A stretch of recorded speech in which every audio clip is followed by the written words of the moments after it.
Everyone. तो आज के इस वीडियो में हम प्लेज और बेलमेंट के बीच क्या डिफरेंस है इसे कवर करने वाले हैं। तो प्लेज का बेसिक मीनिंग पहले मैं आपको समझाती हूँ। प्लेज क्या होता है? फॉर एग्जांपल आप बैंक में गोल्ड लोन लेने गए हो एंड उसके बदले आपने अपने गोल्ड को गिरवी रखा है बैंक के पास, तो ये प्लेज हो गया।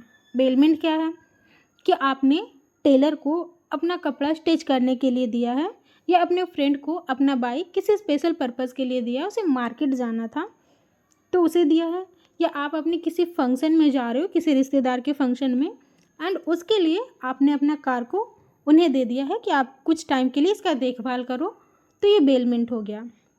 बेलमेंट याद रखिएगा दो टाइप्स का होता है, एक ग्रेचुटस और एक non gratuitous. Gratuitous means free of cost, जैसे आपने अपने फ्रेंड को जो बाइक दिया है उन्हें मार्केट जाना था इसलिए, तो ये क्या हो गया? ग्रेचुटस। बट नॉन ग्रेचुटस भी होता है, आपने जो टेलर को अपना कपड़ा स्टिच करने के लिए दिया है, क्या वो आपको फ्री में करके स्टिच करके देगा?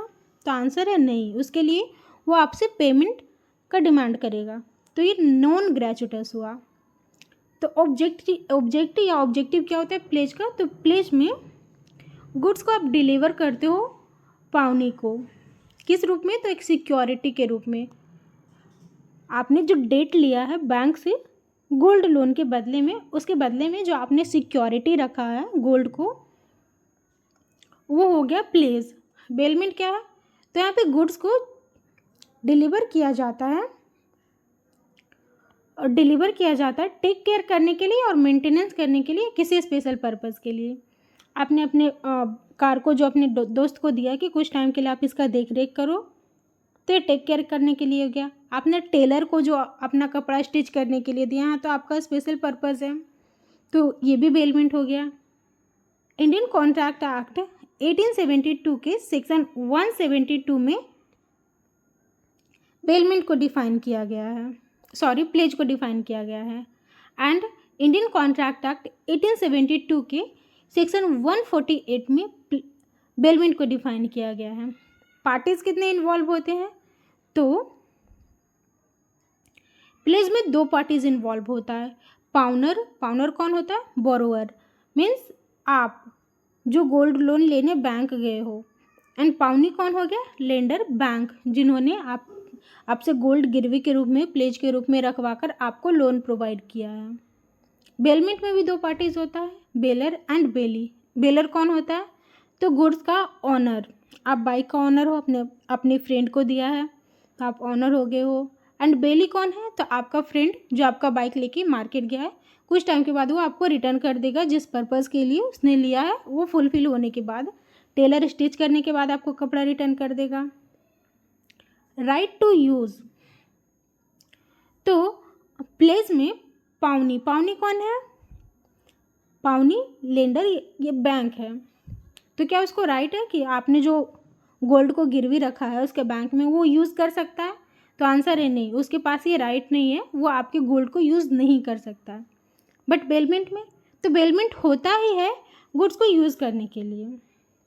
आपने अपने दोस्त को बाइक क्यों दिया? ताकि वो यूज़ करके मार्केट जा सके, अपने किसी स्पेसिफिक पर्पज़ को फुलफ़िल करने के लिए। आपने टेलर को कपड़ा क्यों दिया? स्टिच करने के लिए, वो स्टिच करने के बाद आपको रिटर्न कर देगा, बट वो यूज़ नहीं करेगा। आपने जिस स्पेसिफिक पर्पज़ के लिए टेलर को कपड़ा दिया वो स्टिच करने के दे देगा।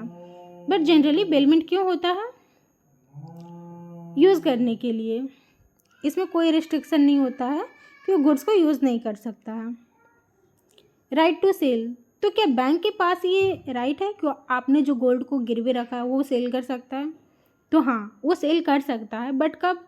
जब आप अपने डेट का पेमेंट नहीं करते हो, तब उसके पास राइट है कि वो आपने जो सिक्योरिटी के तौर पे गोल्ड रखा है उसे वो सेल कर सकता है। बट बेलमेंट में तो नहीं, बेलमेंट में ऐसा राइट नहीं है। बेली के पास जनरली पर्टिकुलर लीन होता है। ये क्या होता है? पर्टिकुलर लीन क्या होता है कि उस पर्सन मीन्स बेली को उसी गुड्स के लिए पर्टिकुलर राइट होता है कि जब तक आप टेलर को पेमेंट नहीं करते वो आपको कपड़ा आपको नहीं देगा, तो ये पर्टिकुलर लीन हो गया है। बट प्लेज में जनरल लीन होता है।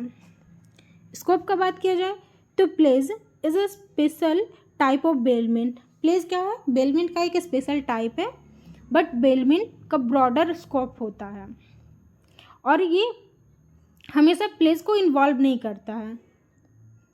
बट जो प्लेज है वो एक बेलमेंट का ही एक टाइप है, एक स्पेसिफिक टाइप है, एंड बेलमेंट का स्कोप वाइडर है। एग्जाम्पल हमने देखा था कि आप बैंक से लोन लेने गए हो, उसके बदले आपने गोल्ड को गिरवी रखा है।